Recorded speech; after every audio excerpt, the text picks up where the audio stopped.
Hey, the guys is Obsidian Chill, and do you know what really grinds my gears? The lack of testing support in this game. Now, let me preface this conversation that the blame is very low on the actual player base. There's lots of contributing factors, but I'm not trying to play the victim. I'm trying to scapegoat the players in this case. So let's kind of dive into where I find the blame lies and what really needs to be corrected here. So the first thing that people are going to say in the comment section or what's come up in the past is that, well, it's only a PC test server, only available to PC players. There's no like PlayStation test server, Xbox, Switch.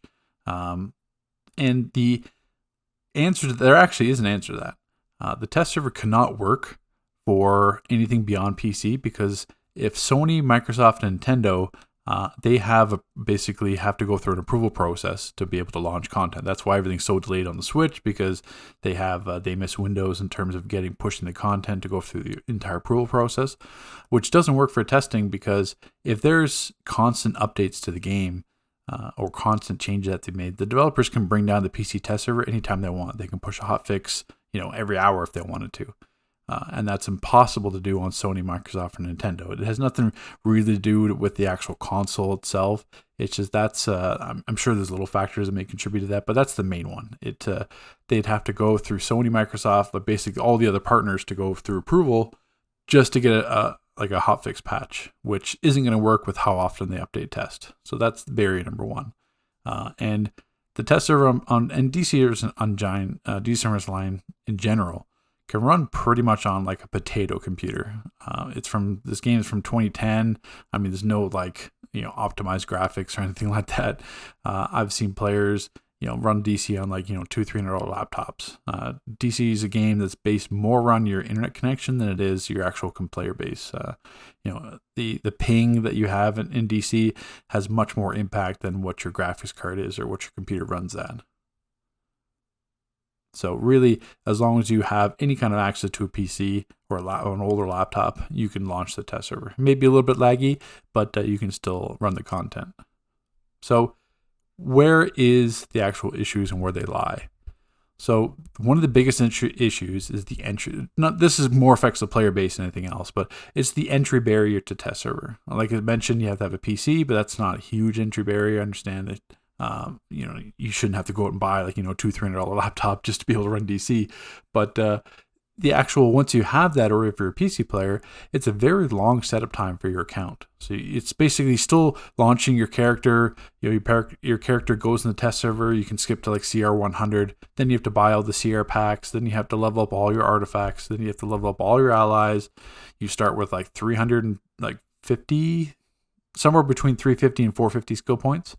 Where on live server you could have 500, 600, over 700, almost over 750 now. So does a player really want to spend, an hour setting up their account to where, they need to run content? Because they may have to switch to controller, healer, tank, DPS, and that entry barrier and that setup time is also an issue because everyone just kind of levels DPS. So then you're stuck on test servers shouting for a tank or controller healer, and then I'll switch healer. Then they buy the gear pack, and then it takes them that they run augments and they get the artifacts for healer. So basically, if you're stuck a healer or controller or support role on test server, it's another 40 minutes for that player to set up their account, and then you can go test. It's just... the developers are not making it easier from that standpoint, especially with the low skill points. Like I said, low inventory space is what kills me. Absolutely, it's the most infuriating thing ever. I've made multiple videos on this, multiple posts over the years. The most infuriating thing to me is that the lack of inventory space. It's test server. I should have enough space to have a DPS set, a troller set, a healer set, and a tank set, so that I can switch. In combat, I have multiple power spec tokens, movement spec tokens, everything. But I don't have any of the inventory space to do that, and that's continually frustrating. I think it's 50? No, I think it's 74 inventory spaces if I want to be accurate. And a live server, I probably have double that. It's just, that's one of the most ridiculous things. I understand maybe it's just that they don't want it's something to do with the server space or something like that, but not having severely reduced inventory space is a huge barrier to testing.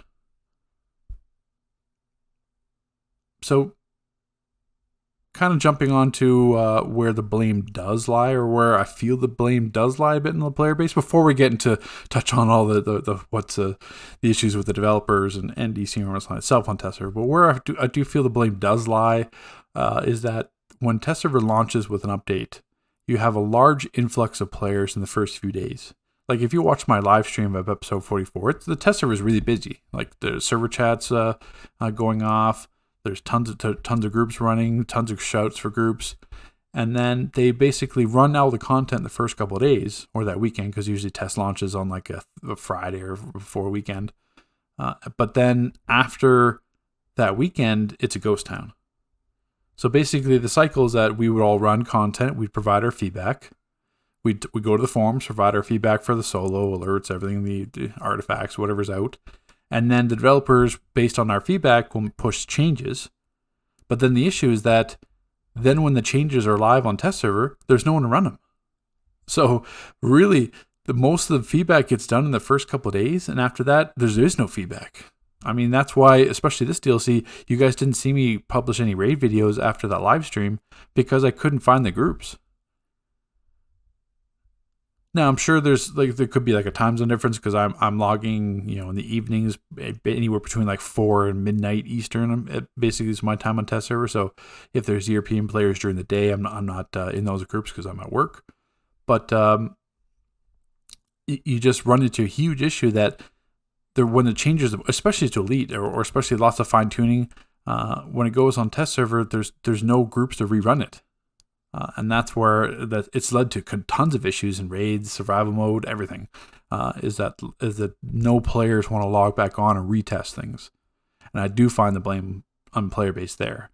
The other aspect of it is there's tons of players running content, but there's very little feedback given. I know not everyone wants to start like a forum account and type feedback. I know some people send me feedback privately, which is perfectly fine. But there's so many players that are running feedback or may run into bugs that we don't find.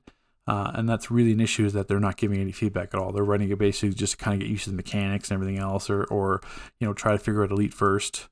But really, the issue lies with none of that feedback being provided. It just gets pushed to live server with any bugs or glitches that we didn't know about because we didn't encounter them when others may have. So now getting into the meat of it, where I feel the developers lay like 90% or 95% of the blame in this.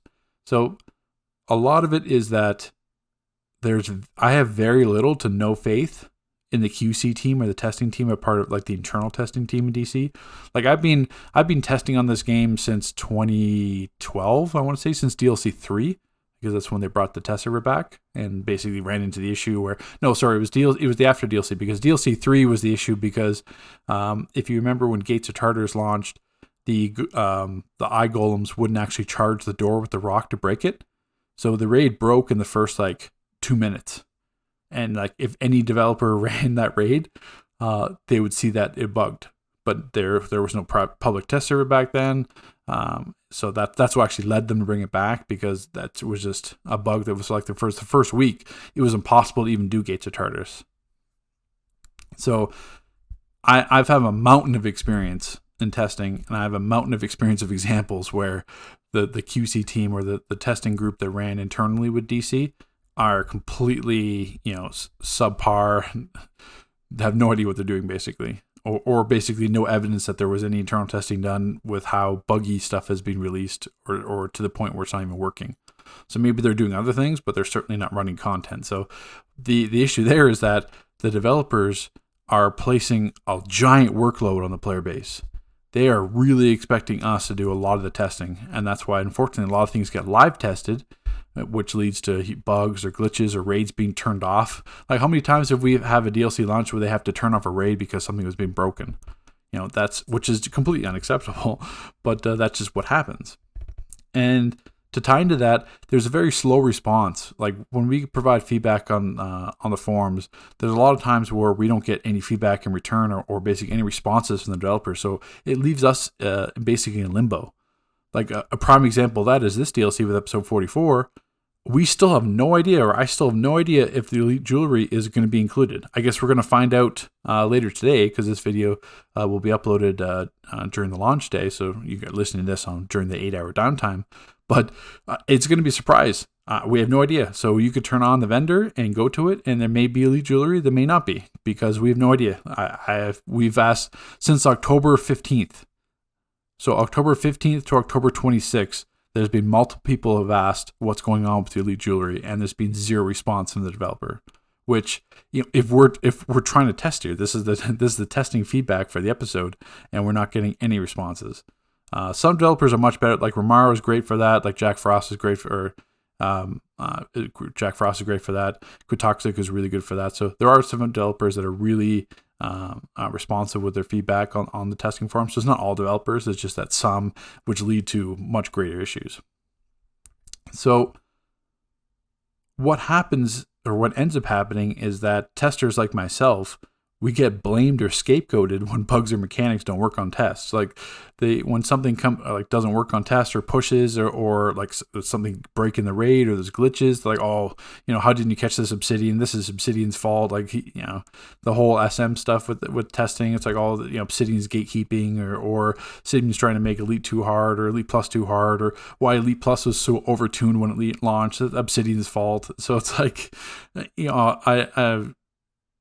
I don't, that's hard to deal with, because they don't know that I can't run the content. I can't, if I could clone myself like 7 times, 100% I would do that. If there was some kind of like bots where I could just duplicate myself and my player skill, I would do that on test server and just test all myself, but I can't. I got to rely on 7 other people to go log on test and run continually Elite or Elite Plus to be able to fine tune it and rerun it each time the developers make changes. The biggest example, or easiest of me, the whole pet tier system, like the tier 1, tier 3, tier 2 pets, and on all the damage scaling, that was basically all Sharon and myself. So basically, Sharon would publish all those pets. He'd tell me, okay, the pets are released. How are they? I would spend 2-3 hours testing all the numbers and doing all the spreadsheets up, and I would give it to him. And he said, okay, there's some hit counting here. Something's not right. He would redo it. And then, unfortunately, I'd have to spend another 3-4 hours testing and getting all the numbers right. But, that's where that works. I can do that because I can do artifacts. I can do, allies. I can do pet trinkets, stuff like that. I can do that solo. So that actually works out. And that's why no one really complains about the pet tier system, because we hammered that out really well. But things like the raids, I can't force 7 players to log on the game. I can't say, hey, I need you for 2 hours this evening. That just doesn't work. You can't expect the player base to be on continually amount of hours on test server to rerun every single day when you make changes. It's not fair to the players. So what can they do about that? There really needs to be the developers 100% have to create an incentive for players to test and provide feedback. So if it's going to be monetary, say like a free membership, if they provide feedback and run test server, if they want to get station cash or daybreak cash or some kind of in-game title that says like, tester or something like that. So there has to be some kind of reward and incentive, because this doesn't matter to the players. I mean, hey, if you test this content and provide us feedback, we're going to give you like a neon chroma or something like that. Players are going to do it.